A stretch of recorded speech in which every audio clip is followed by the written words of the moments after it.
بسم اللہ الرحمن الرحیم نحمدہ ونصلی علی رسولہ الکریم اما بعد۔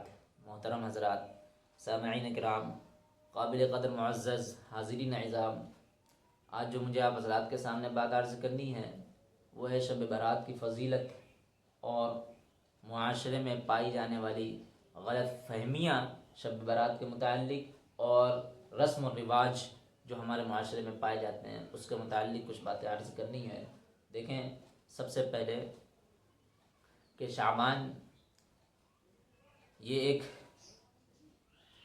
بڑا مبارک مہینہ ہے، کیونکہ آپ کو پتہ ہے اس مہینے کے بعد جو مہینہ شروع ہو رہا ہے وہ رمضان کا ہے، اور رمضان آپ کو پتہ ہے کس طرح برکت اور مقدس والا مہینہ ہے، کس طرح عظمت اور رفعت والا مہینہ ہے۔ یہ رمضان تو وہ مہینہ ہے نا جس میں قرآن کریم نازل ہوا، جس میں ایک مہینے ایمان والوں پر روزے فرض ہوئے۔ رمضان تو وہ مہینہ ہے نا، تو اب آپ سوچیں کہ رمضان کے مہینے سے پہلا کون سا مہینہ ہے؟ شعبان ہے۔ رمضان کے مہینے سے پہلے شعبان کا مہینہ۔ جب رمضان خود اتنا بلند مہینہ ہے، یعنی اتنا جو عظمت والا مہینہ ہے، اس کے بعد یہ شعبان مہینہ ہے، تو جو کسی مقدس مہینے کے ساتھ جو مہینہ جڑا ہوتا ہے، جو مہینہ لاتا ہے اس مہینے کو، تو اس کی بھی کچھ اہمیت ہوتی ہے، اس کی بھی فضیلت ہوتی ہے۔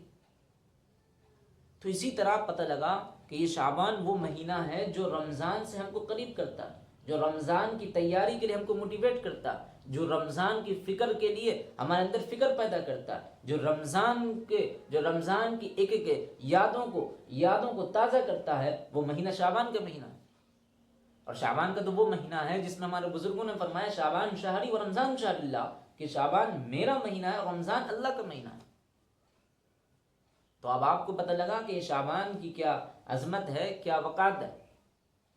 لیکن اسی مہینے میں 15 شعبان، یعنی 15 شعبان کی جو رات ہے، یعنی جو 14 شعبان کی جو رات ہوتی ہے،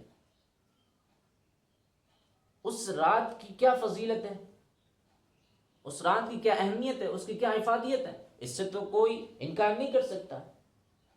جسے ہم لوگ لیلۃ البرات کے نام سے جانتے ہیں، شب برات کے نام سے جانتے ہیں، یعنی وہ رات جس میں اللہ رب العزت سارے کے سارے مخلوق کو، یعنی گناہگار بندوں کی بخشش کرتا ہے، یعنی گناہوں سے مخلوق کو پاک صاف کرتا ہے، وہ رات برات کی رات ہے۔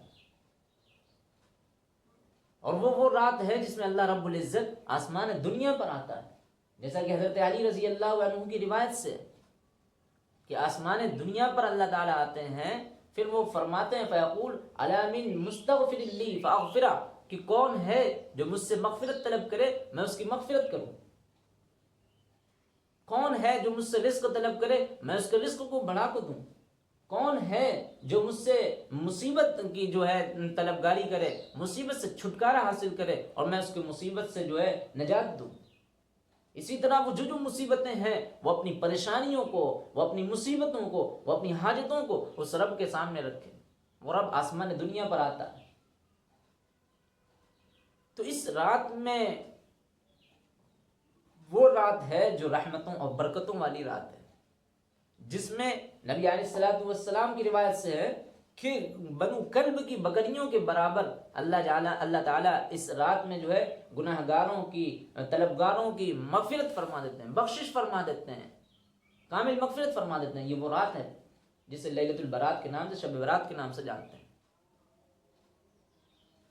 جب آپ علیہ السلام تشریف لے گئے تھے نا امی عائشہ سے، وہاں سے اٹھ کر کے بستر سے جنت البقیع، تو امی عائشہ بھی پیچھے پیچھے چلی گئیں۔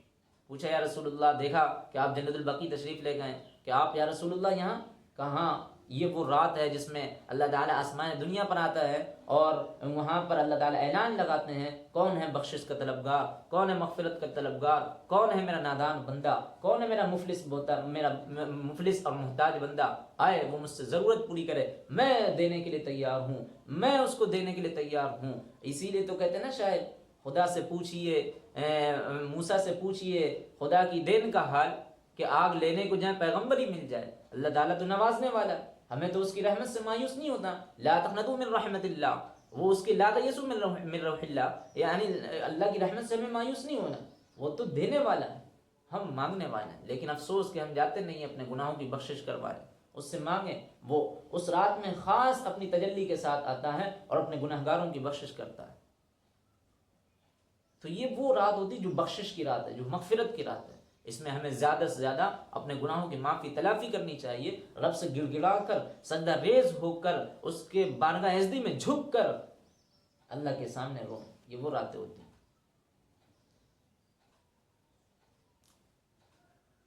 اور اس رات کی فضیلت یہ ہے کہ یہ رات جو ہے سورج غروب ہونے کے بعد سے, مغرب کے بعد سے صبح طلوع فجر تلک, یعنی سورج نکلنے سے پہلے تک سراپا جو ہے یہ رحمت اور برکت والی رات ہوتی ہے. تو اس رات میں ہمیں جو ہے زیادہ سے زیادہ نفل عبادات کرنی چاہیے. تنہائی میں بیٹھ کر ہم سے جتنی بھی نفل نمازیں ہو سکتی ہیں, جتنا بھی ہمارا ذکر و اذکار ہو سکتا ہے, یا جتنے بھی ہماری حمد تسبیح ہو سکتی ہے, اور جتنا بھی ہماری دعائیں ہو سکتی ہیں, ادوار ہو سکتے ہیں, عزائف ہو سکتے ہیں, جو ہو سکتا ہے وہ ہم اس کو پورا کریں. اور ان راتوں میں ہم وہ کام نہ کریں جس سے ہماری مغفرت نہ ہو سکے, جس سے ہم مغفرت کے طلبگار بن کر بیٹھے ہوں اور الٹا ہو سکے ہمارے اوپر وہ عذاب بن جائے, وہ گناہ گاریوں میں ہم مبتلا ہو جائیں, گناہ عظیم کے ہم مرتکب بنتے چلے جائیں, ہو سکتا ہے. تو اس لیے ان راتوں میں, ان دنوں میں ایسے کوئی کام نہ کریں. سب سے پہلے اپنے ذہن میں یہ بٹھا لیں کہ یہ جو رات ہے یہ مغفرت کی رات ہے, اور اس رات میں ہم جو ہے جتنا ہو سکتا ہم عبادت کریں. اور دوسری چیز یہ ہے اس کے دن کو ہم روزہ رکھیں. بعض لوگ کہتے ہیں کہ نہیں روزہ رکھنا, لیکن ہاں روزہ رکھ لیں, کیونکہ ایام بیس بھی ہیں, 15, 13, 14, 15, یہ تو وہ ہے نا جس میں نبی اکرم صلی اللہ علیہ وسلم روزہ رکھا کرتے تھے. اور پھر شعبان کا تو وہ مہینہ جس میں امی عائشہ کہتی ہیں کہ رمضان اور شعبان رمضان کے علاوہ شعبان کے مہینے میں نے آپ صلی اللہ علیہ وسلم کو اتنا زیادہ کبھی روزہ ہی نہیں رکھتا دیکھا. تو ہمارے حضور تو شعبان کے مہینے میں بہت زیادہ روزہ رکھا کرتے تھے. تو اس لحاظ سے یہ سنت ادا ہو جائے گی, لیکن اس کو جو ہے سنت نہ وہ سمجھا جائے, نفل روزہ ہے لیکن سنت اس لحاظ سے بھی ادا ہو جائے. تو اس لیے اس کا روزہ رکھے, جیسا کہ حضرت علی رضی اللہ عنہ کی روایت ہے, ان کانت لیلۃ النصف من الشعبان فقوموا لیلھا وصوموا نہارھا, کہ تم اس کی فقوموا لیلھا, اس کی رات کو جاگو, وصوموا نہارھا, اس کے دن کو روزہ رکھو. تو ہمیں روزہ رکھنا چاہیے دن میں, اور ہم رات میں جتنا ہو سکتا ہے ہم اتنی عبادت کریں. اور دوسری بات, یہ شب برات کی فضیلت سے کسی کو انکار نہیں ہے. یہ واقعی میں ایک باعظمت, ایک محترم, ایک مقدس رات ہے جس میں اللہ تعالیٰ گناہگاروں کی بخشش کرتا ہے. جو جس سے ہو سکتا ہے اپنی وسعت کے لحاظ سے, اپنی طاقت کے لحاظ سے, جو جتنی عبادت کر سکتا ہو مغرب بعد سے ہی بیٹھ جائے. ضروری اس کے لیے کہ رات کے 12 بجیں گے جب جمع ہوں گے, جب ہم عبادت کریں گے تبھی عبادت ہوگی. مغرب بعد بیٹھ کر کے 1 پارہ پڑھ لے, 2 پارہ پڑھ لے, جتنی ہوئی سو گئے, آپ کو اس کا ثواب ملے گا. تو اس لیے سب سے پہلے اپنے ذہن میں یہ بٹھا لیں کہ یہ رات جو ہے کوئی تہوار نہیں ہے, کوئی جشن کا نام نہیں ہے, کوئی سیلیبریٹ نہیں ہے.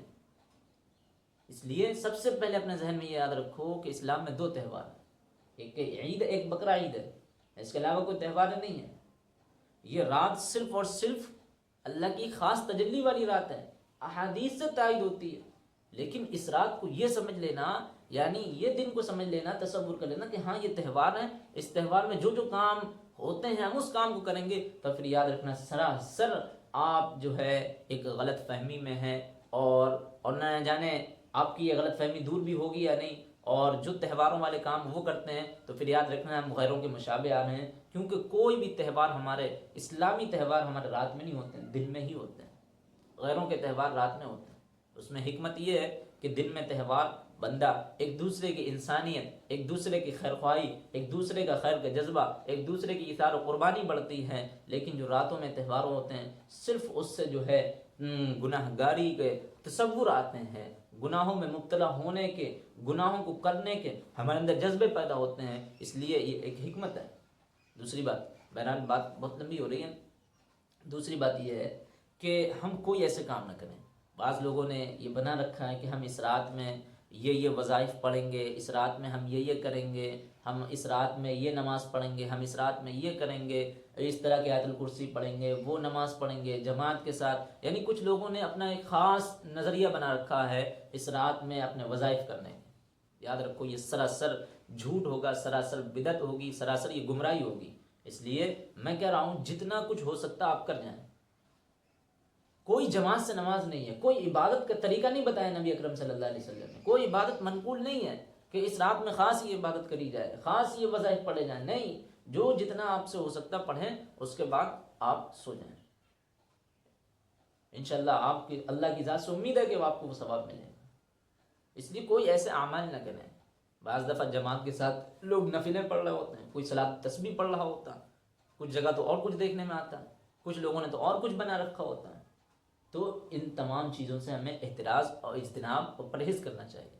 دوسری بات کہ بعض لوگوں نے یہ تہوار سمجھ کر کے اور کچھ منتیں مرادیں مانگ کر کے جو اہل تشیع ہوتے ہیں ان کی دیکھا داکھی، ان کی چہل قدمی اہل سنن میں، اہل تسنن میں بھی آ گئی ہیں، جس کی وجہ سے اہل تسنن کے کچھ حضرات بھی جو ہے بڑی تعداد میں جو ہے شب برات کے متعلق وہ جو بدعتیں اہل تشیع کرتے ہیں ان کی دیکھا داکھی میں یہاں بھی ہوتی ہیں. جیسا کہ مثال کے طور پر کہیں حلوہ بنتا ہے، کہیں کچھ بنتا ہے، کہیں کچھ پکایا جاتا ہے اور لوگوں میں تقسیم کیا جاتا ہے، بانٹا جاتا ہے، کھلایا جاتا ہے. یہ سراسر چیز ناجائز اور حرام ہے، اس کا کوئی تعلق نہیں. یہ اہل تشیع یعنی شیعہ حضرات کی جو دین ہے، یہ اسی کو وہ لوگ اس پر عمل پیرا ہیں. تو اس لیے اس سے ہمیں اجتناب کرنا چاہیے، احتراز کرنا چاہیے، بچنا چاہیے. یہ چیز ہو گئی. تیسری چیز یہ ہے کہ اس رات میں تنہائی میں جاننا مقصود ہے. آپ جتنی آپ سے عبادت ہو سکے تنہائی میں کر لیں. لوگ کہتے ہیں میں تنہائی میں اس لیے نہیں عبادت کرتا ہوں کیونکہ نیند آ جائے گی. ارے تو نیند آ جائے گی تو اس سے بہتر اور کیا چیز ہے؟ سو جائیں. اللہ نے بنائی ہے نیند، تو آپ سو جائیں. جو عبادت ہو سکتی ہے کر لیں، اس کے بعد سو جائیں. ضروری نہیں ہے کہ آپ اجتماع کریں، اس کے لیے اجتماع منعقد کریں، پھر اس کے بعد ایک انتظام ہو، اس کا ایک انصرام ہو اور اس کا ایک بندوبست ہو، اور ساتھ ساتھ میں لوگ جو ہے پھر اس میں سیر و تفریح بھی کریں. اس لیے جماعت کے ساتھ ہی نماز ہے، فرائض ہی نماز جماعت سے ہوتے ہیں، باقی جو عبادتیں ہیں وہ تنہائی میں. تو آپ جتنی بھی عبادت ہو سکتی ہے وہ تنہائی میں مقصود کریں، بھیڑ بھڑاکا سے بچیں.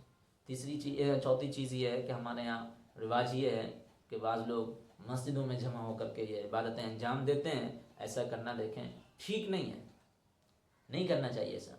اور کچھ لوگوں کا حال تو یہ ہے کہ ہمارے نوجوان ہوتے ہیں، وہ جو ہے اس رات میں پورا یہ سمجھتے ہیں کہ بس خالی اس رات کو جاگنا ہی عبادت ہے.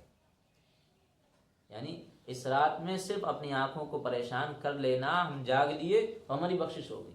نہیں، جیسا کہ حدیث میں آتا ہے رب قائم لیس له من قیام الا السحر، کہ بہت سے تو ایسے ہیں جنہیں رات کے جاگنے کے علاوہ یعنی اپنی آنکھوں کو تکلیف دینے کے سوا کچھ نہیں ملتا.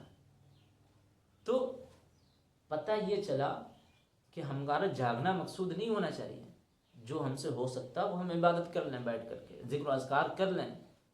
اب جاگ رہے ہیں تو اب ہم روڈوں پر، سڑکوں پر نہ جانے کیا کیا خرافات کر رہے ہیں، نہ جانے کیا کیا کر رہے ہیں، لوگوں کو پریشان کر رہے ہیں. غیر مسلموں کی بھی پریشانی بڑھ رہی ہے، غیر مسلم بھی پریشان ہو رہے ہیں کہ آخر کیا ماجرا ہے. تو اس لیے ہمیں جو کرنے والے کام ہیں وہ یہ ہے کہ ہمیں روڈوں پر، سڑکوں پر، بائکوں پر گھومنے سے، اجتماعوں میں اور وہ مل جل کر کے جانے سے ہمیں احتراز کرنا چاہیے. جو جتنی عبادت ہو سکتی نفل عبادت ہم گھر پر تنہائی میں بیٹھ کر کے کر لیں. کوئی اجتماع نہیں، کوئی خواتین نہ جائیں کسی گھر، کوئی مرد نہیں کہیں، اپنا اپنا تنہائی میں بیٹھ کر اللہ کے مسجد میں آ جائیں، ایک ایک کونا پکڑ لیں، زیادہ لوگ نہ ہوں. تنہائی دیکھیں، تنہائی میں وہ عبادتیں ہوتی ہیں جو ایک اللہ اور اس کا بندہ ہوتا ہے. وہاں پر اللہ اور اس کے بندے کا مسئلہ ہوتا ہے. تو عبادت ہی وہی ہوتی ہے جو اللہ اور اس کا بندہ ہو اور کوئی دیکھے نہ. تو اس لیے ایسی عبادتیں ہمیں کیوں کرنا چاہیے. اب جو مجھے بات عرض کرنی ہے وہ یہ ہے کہ اس رات میں لوگوں کا جانے کا معمول یہ ہے، قبرستان بھی جاتے ہیں، احسان ثواب بھی کرتے ہیں. تو نبی اکرم صلی اللہ علیہ وسلم جیسا کہ جنت البقیع میں گئے تو بھائی مفتی شفیع عثمانی صاحب فرماتے ہیں کہ جو بات جس درجے تک ثابت ہو نبی اکرم صلی اللہ علیہ وسلم سے، اس کو اسی حد میں ہی کرنا چاہیے. ہمارے حضور دوبارہ کبھی جنت البقیع میں اس رات میں نہیں گئے، اس رات میں قبرستان نہیں گئے. تو اس لیے ہم ہر بار یہ لازم اور التزام یہ کر لیں کہ ہم ہر رات جائیں قبرستان، نہیں، بلکہ کبھی کبھار چلے گئے، ہر سال جانے کو یہ سمجھنا لازم سمجھنا، اس کے بغیر شب برات ادھوری سمجھنا یا جو ہے وہ کچھ اور سمجھنا، وہ سب چیزیں بیکار ہیں۔ تو اس لیے اس سے بھی ہمیں اجتناب کرنا چاہیے۔ اچھا یہ کہ حدیثوں سے میں یہ بھی آتا ہے کہ اس رات میں کچھ ایسے لوگ ہوتے ہیں جن کی اللہ بخشش نہیں کرتے، جیسا کہ ایک مشرک شخص ہوتا ہے، مشرک شخص کی اس رات میں بھی بخشش نہیں ہوتی ہے۔ دوسرا مشاہین یعنی کینہ پرور، جس کے دلوں میں ایک دوسرے کے لیے کینہ، ایک دوسرے کے لیے حسد، ایک دوسرے کے لیے جلن، ایک دوسرے کی کڑن پیدا ہو رہی ہوتی ہے، ایسے شخص کی بھی اللہ اس رات میں بخشش نہیں کرتے ہیں۔ تیسرا وہ شخص ہے جو قطع رحمی کرتا ہے، یعنی رشتہ ناتوں کو توڑتا ہے۔ آپ کو پتہ ہے رشتہ ناتوں کو توڑنے والا کس سخت وعید کا مرتکب ہے۔ ہمارے حضور نے کیا فرمایا کہ وہ جنت میں نہیں داخل ہو سکتا۔ تو رشتہ ناتوں کو توڑنے والے کی شخص کی بھی مغفرت نہیں ہوتی اس رات میں۔ ولا الی رحم قاطع، کہ اس رات میں اس کی بھی مغفرت نہیں ہوتی۔ پھر اسی طرح چوتھا وہ شخص ہے ولا الی مسبل، جو ٹخنوں سے نیچے اپنے پائجاموں کو پہنتا ہے، ٹخنوں سے نیچے اپنی شلوار کو لٹکاتا ہے، اس رات میں اس شخص کی بھی مغفرت نہیں ہوتی۔ سمجھ میں آ رہی؟ اس رات میں اس کی بھی مغفرت نہیں ہوتی جو ٹخنوں سے شلواریں نیچے لٹکا کر چلتا ہے، یعنی جو پہنتا ہے۔ یہ کہ ایک جو ہے غیر حالت میں ہو جائے، یعنی غیر ارادے سے ہو جائے، کبھی کوئی کپڑا بڑا تھا نیچے آ گیا تو وہ کوئی نہیں ہے، حرج نہیں ہے، لیکن ایک اس کا یہ جان بوجھ کر کے اس طرح کا عمل کرنا اس رات میں بھی کیا، بلکہ حضور نے تو یہ فرمایا ہے ٹخنوں سے نیچے اگر کوئی چیز آئے گی، اوپر سے اگر کوئی چیز نیچے آئے گی تو وہ ٹخنا فہو فی النار، وہ جہنمی ہے، یعنی یہ ٹخنے جہنم میں جلائے جائیں گے۔ تو اس لیے ہمیں یہ ٹخنے کھلے رکھنے چاہیے۔ میں موزوں کی بات نہیں کر رہا، موزوں سے تو وہ پیر جھک، نیچے سے نہیں، اوپر سے جب کوئی چیز آئے گی اس سے یہ ٹخنے جھکنے نہیں چاہیے ہمارے۔ تو ہمیں اس بات کا خیال رکھنا ہے۔ اسی طرح پانچواں وہ شخص ہے جو شراب کے نشے میں دھت رہتا ہے، جو شراب کے نشے میں دھت رہتا ہے، اس کی بھی اس رات میں مغفرت نہیں ہوتی ہے۔ تو اس لیے ہم یہ دیکھیں کہ ہم ان کاموں میں مبتلا تو نہیں ہیں۔ اگر ان کاموں میں مبتلا ہے تو پھر ہماری جو ہے بخشش نہیں ہونے والی۔ تو اس لیے ہمیں ان تمام چیزوں سے بچنا چاہیے۔ یہ کوئی ایسی برائیاں نہیں ہیں کہ جن سے اس رات میں ہی بخشش نہیں ہوتی، بلکہ پوری زندگی میں بھی ہماری بخشش نہیں ہونے والی اگر یہ کام ہمارے ہوئے۔ تو ہم کو یہ غور کرنا ہے کہ اللہ تعالیٰ ہم تمام لوگوں کو ان برائیوں سے بچنے کی توفیق عطا فرمائے۔ کچھ حدیثوں میں اور بھی کچھ آیا ہے، کوئی قاتل ہے، کوئی جھگڑا کرنے والا ہے، اس کی بھی بخشش نہیں ہوتی۔ بہرحال جو باتیں آپ حضرات کے سامنے عرض کری گئی ہیں شب برات کی فضیلت سے متعلق ہے، اور اس رات میں ہمیں جتنا ہو سکے اگر ہم نے ایک ہی سورہ فاتحہ پڑھنی ہے تو ایک بار سورہ فاتحہ پڑھ لیں۔ ہمارے یہاں اللہ کے یہاں جو ہے تعداد نہیں دیکھی جاتی ہے بلکہ اخلاص دیکھا جاتا ہے، کوانٹٹی نہیں دیکھی جاتی ہے، کوالٹی دیکھی جاتی ہے کہ آپ نے کس اخلاص کے ساتھ ایک بار سورہ فاتحہ پڑھی۔ آپ نے پڑھ لی، اگر اللہ کو وہ قبول ہو گیا تو ہمارے سارے کے سارے اعمال ہماری جو ہے پھر یہ رات بھی کامیاب ہوگی، ہمارا اعمال بھی قبول ہو گیا۔ ہم نے پوری رات بھی عبادت کری اور کوئی ثواب بھی نہیں ملا، تب پھر کیا ہوا کہ وہی ہوا نا، وہ مایوس تمنا کیوں سوئے آسماں دیکھیں، وہ مایوس تمنا کیوں سوئے آسماں دیکھیں، منزل بمنزل اپنی محنت رائگاں دیکھیں، یعنی نہ خدا ہی ملا نہ مثال صنم۔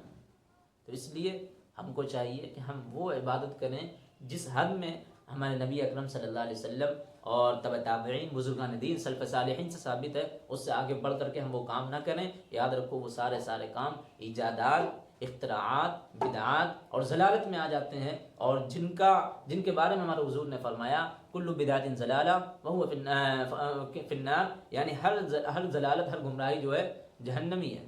تو اس لیے اللہ تعالی ہم تمام لوگوں کو شرک و بدعات سے بچنے کی توفیق عطا فرمائے، اور نیک اعمال جتنا ہو سکتا ہے اس طریقے سے اللہ کرنے کی توفیق عطا فرمائے، آمین۔